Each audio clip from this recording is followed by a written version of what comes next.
गुरु प्यारी साध संगत जी, धन कृपाल जी। हम जब बड़े हो जाते हैं तो कुछ जिम्मेदारियां हम पर पड़ती हैं और हम कहते हैं कि मेरे घर में मैं ही अकेला कमाने वाला हूँ। अगर मैं ना कमाऊं तो कोई क्या खाएगा, या ये सारी जिम्मेदारी मेरी ही है, अगर मैं ना निभाऊं तो कौन निभाएगा।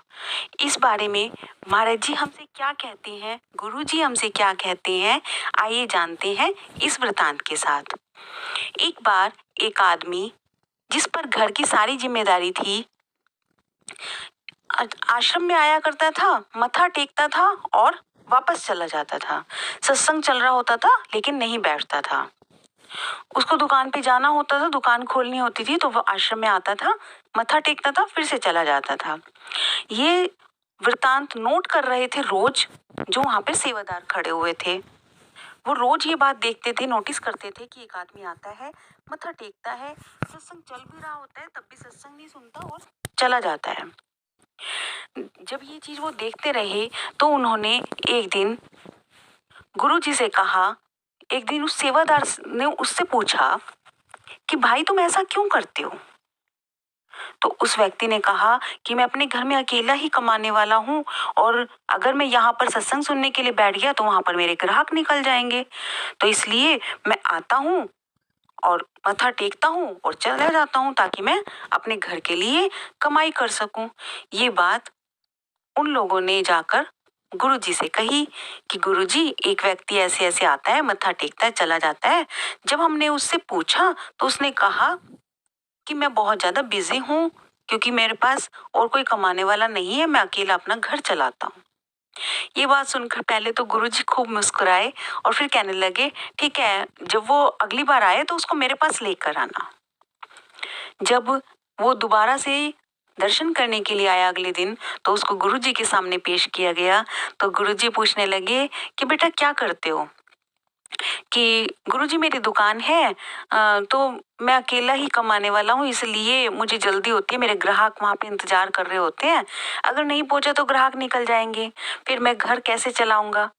तो गुरुजी कहने लगे ठीक है बेटा, कोई बात नहीं, आप एक काम करो, बस मेरे एक छोटा सा काम कर देना। ये चिट्ठी है और मैंने इसके साथ तुम्हें एक एड्रेस भी दिया है अलग से पेपर पे, इस पते पर बस ये चिट्ठी पहुंचा देना।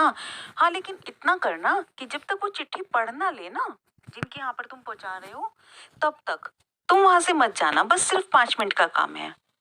तो पहले तो वो थोड़ा सोचने लगा, फिर उसने सोचा कि गुरुजी ने मुझे काम दिया है, चलो ठीक है, ठीक है गुरुजी, मैं उनको ये चिट्ठी दे दूंगा और जब तक वो नहीं पढ़ेंगे मैं वहां से नहीं निकलूंगा। गुरुजी कहने लगे ठीक है बेटा।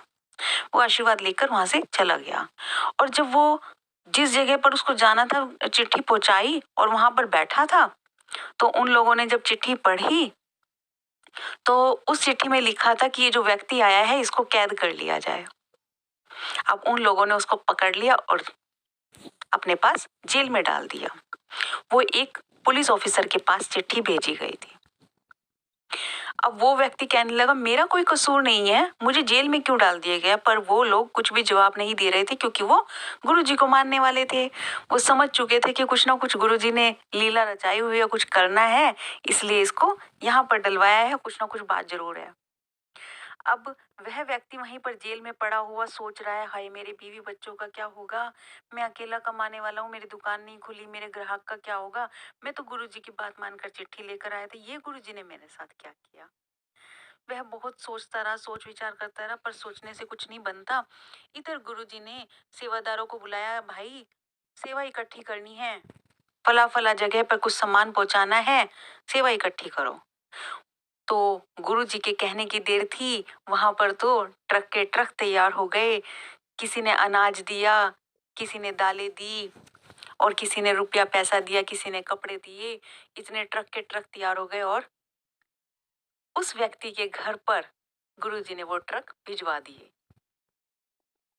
अब क्या होता है कि थोड़ा टाइम बीतता चला गया, उस लेडी के पास इतना सामान आता चला गया जो उसकी वाइफ थी कि उन्होंने अपना नया घर भी बना लिया वहीं पर, 2 मंजिल का, जबकि जब वो इंसान रहता था तो बहुत टूटा फूटा सा घर था। घर भी बना लिया और बहुत शान से वो लोग रह रहे हैं। तो जैसे गुरुजी ने उनको चिट्ठी दी थी कि 6 महीने तक इसको मत छोड़ना। अब वो 6 महीने हुए तब उस व्यक्ति को वहां से छोड़ा गया।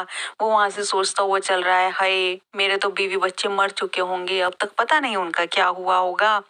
गुरुजी ने मेरे साथ क्या किया, ऐसा क्यों हुआ मेरे साथ। तो वो गया, पहले अपने घर को ढूंढने लगा। उसे अपना घर ही नहीं पा रहा था, क्योंकि उस जगह तो बहुत बड़ा मकान बन चुका था जो कि डबल स्टोरी था। उसकी पत्नी छज्जे पर खड़ी हुई अपने बाल संवार रही थी। जैसे ही उसने अपने पति को देखा, नीचे भागी भागी आई, लेकिन पति पहचान नहीं पाया ये स्त्री कौन है। तो वो पत्नी बोली, आ गए आप। पति बोलता है, आप कौन हैं। पत्नी ने कहा, पहचाना नहीं, मैं ही आपकी पत्नी हूँ। पति देखकर हैरान हो गया, इतना रूप श्रृंगार उस पर चढ़ा हुआ था, इतनी साज सज्जा हुई हुई थी, इतनी सुंदर लग रही थी, ये सब कैसे हुआ। तो पत्नी ने कहा, देखो हमने डबल मंजिल मकान भी बना लिया है और आज हम बहुत ठाठ से रहते हैं। तुम्हारे समय पे तो हमें 2 वक्त की रोटी मुश्किल से मिल पाती थी और आज हमारे पास सब कुछ है, किसी चीज की कमी नहीं है। पति बहुत दुखी हुआ और सोचने लगा, ये सब क्या हुआ। तो पत्नी ने उसको सारी बात बताई और पति और पत्नी मिलकर जब अगले दिन गुरुजी से मिलने गए तो गुरुजी से पति ने पूछा कि गुरुजी, मैंने तो आपका काम से आपकी चिट्ठी पहुंचाई थी, आपने मुझे वहीं पर जेल क्यों करा दी, मुझे अब तक समझ नहीं आया। गुरुजी कहने लगे, अरे मूर्ख, तू अब तक नहीं समझा कि हमारे करने से कुछ नहीं होता। हमारी किस्मत में जो लिखा होता है, हर बंदा अपनी किस्मत का खाता है। ये मत सोचो अगर तू नहीं करेगा तो इन्हें खाना नहीं मिलेगा, अगर तू नहीं देगा तो इन्हें कपड़ा नहीं मिलेगा।